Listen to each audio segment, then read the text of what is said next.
In 2006, the endowments of Indiana University and Texas Christian University invested millions of dollars in a partnership, hoping to mint riches from oil, gas, and coal.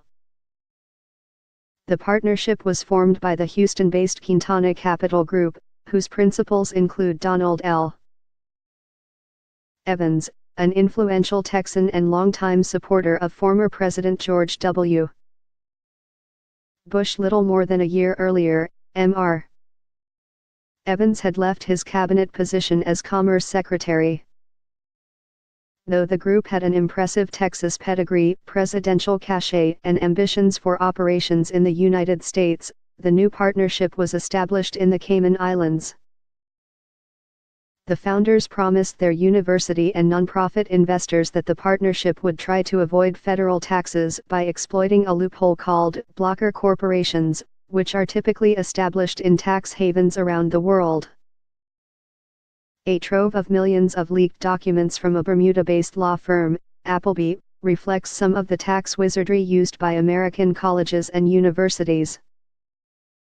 Schools have increasingly turned to secretive offshore investments, the files show, which let them swell their endowments with blocker corporations, and avoid scrutiny of ventures involving fossil fuels or other issues that could set off campus controversy. Buoyed by lucrative tax breaks, college endowments have amassed more than $500 billion nationwide. The wealth is concentrated in a small group of schools, tilting toward private institutions like those in the Ivy League and other highly selective colleges. About 11% of higher education institutions in the United States hold 74% of the money, according to an analysis in 2015 by the Congressional Research Service. It's overwhelmingly weighted towards the 1%, said Dean Zerb, former tax counsel to the Senate Finance Committee. Most of the schools are the most elites in the country. The House Republican tax plan includes a 1.4% tax on the investment income of private colleges and universities with endowment assets of $250,000 or more per student. It would not apply to public schools.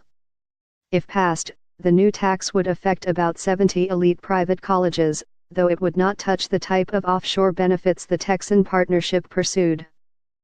On Monday, 45 education groups declared their opposition to the bill in a letter to Kevin Brady, the Texas Republican who is the chairman of the House Ways and Means Committee.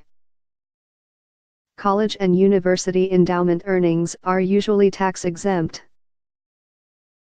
But as endowments have sought greater investment returns in recent years, they have shifted more of their money out of traditional holdings like United States equities to alternative, potentially more lucrative investments.